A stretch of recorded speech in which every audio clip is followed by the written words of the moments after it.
अस्सलाम वालेकुम दोस्तों, आज की इस वीडियो में हम सीखेंगे कि किस तरह हम लैपटॉप वाईफाई को रीसेट कर सकते हैं विंडोज़ 10 में।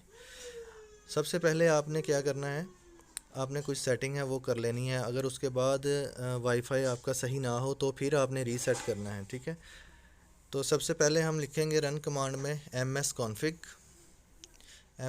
कॉन्फ़िग लिखने के बाद ओके के बटन पर क्लिक करेंगे तो यहाँ पर एक डायलॉग बॉक्स ओपन हो जाएगा। यहाँ पर हम क्या करेंगे, सर्विस के बटन पर क्लिक करेंगे। सर्विसेज के बटन पर क्लिक करने के बाद ये देखें, सभी में जो भी सर्विसेज हैं इसमें नेटवर्क की सर्विस है और भी काफ़ी सारी सर्विसेज हैं। तो यहाँ पर चेक के बटन पर क्लिक है, तो आपने इन सभी के ऊपर चेक के बटन पर क्लिक कर देना है और अप्लाई करके ओके कर देना है आपने। तो रीस्टार्ट कर देना है कंप्यूटर को। उसके बाद अगर ना सही हो तो फिर आपने कंट्रोल पैनल में जाना है। कंट्रोल पैनल में जाने के बाद आपने इंटरनेट ऑप्शन में जाना है। यहाँ पर जाने के बाद आपने एडवांस के बटन को फाइंड करना है। यहाँ पर टैब पर क्लिक करेंगे, ठीक है। यहाँ पर इंटरनेट एक्सप्लोरर की कुछ सेटिंग्स हैं, इसको हम क्या करेंगे, रीस्टोर कर देंगे। एक्स फैक्ट्री पर दोनों को रीसेट कर देंगे और फिर रीसेट कर देंगे इसको और क्लोज़ के बटन पर क्लिक कर देंगे तो इंटरनेट एक्सप्लोरर और इसकी जो कुछ सेटिंग्स हैं वो रीसेट हो जाएंगी।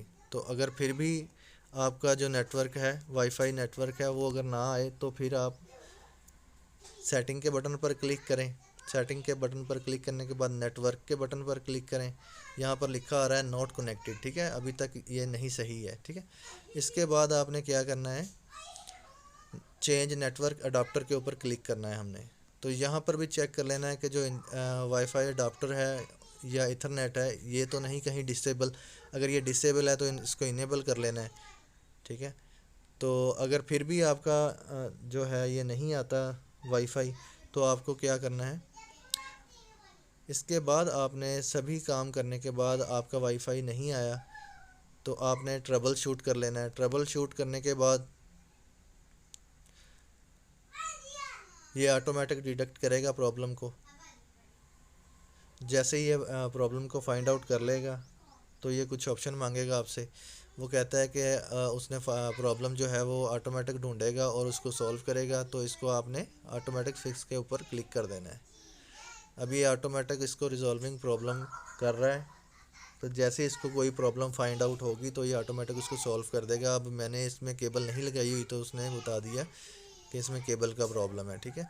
तो लिहाजा अभी भी हमारा नेटवर्क प्रॉब्लम नहीं सही हुआ तो हम क्या करेंगे, नेटवर्क रीसेट करेंगे। यहाँ पर नीचे ही नेटवर्क रीसेट की ऑप्शन है, यहाँ पर हम क्या करेंगे, नेटवर्क को रीसेट करेंगे। लेकिन इसको रीसेट इसलिए मैंने कहा है कि एंड पे करना है क्योंकि इससे आपका सभी डाटा जो है वो डिस्ट्रॉय हो जाएगा। रीसेट के बटन पर क्लिक करेंगे और यस के बटन पर क्लिक करेंगे, जो ऑटोमेटिकली रीसेट हो जाएगा। और जो आपका पीसी है वो पीसी या लैपटॉप जो भी है आपका, ये 5 मिनट के बाद शट डाउन हो जाएगा या रीस्टार्ट हो जाएगा। तो उसके बाद क्या होगा, आपका नेटवर्क ड्राइवर जो है वो रीसेट हो जाएगा। रीसेट होने के बाद वो फ्रेश हो जाएगा और आपका जो भी इशू है वो रिज़ॉल्व हो जाएगा। इसमें एक चीज़ ये है, आपने ये ज़हन में रखनी है, एंड में मैंने इसलिए कहा है को इसको ऐसे करना है कि अगर आप इसको पहले करेंगे तो ये आपका सारा वीपीएन का डाटा, ये टोटल डाटा आपका क्या करेगा, रीसेट कर देगा। तो इसलिए आप पहले जो मेथड है वो ट्राई करें, फिर उसके बाद रीसेट करें इसको।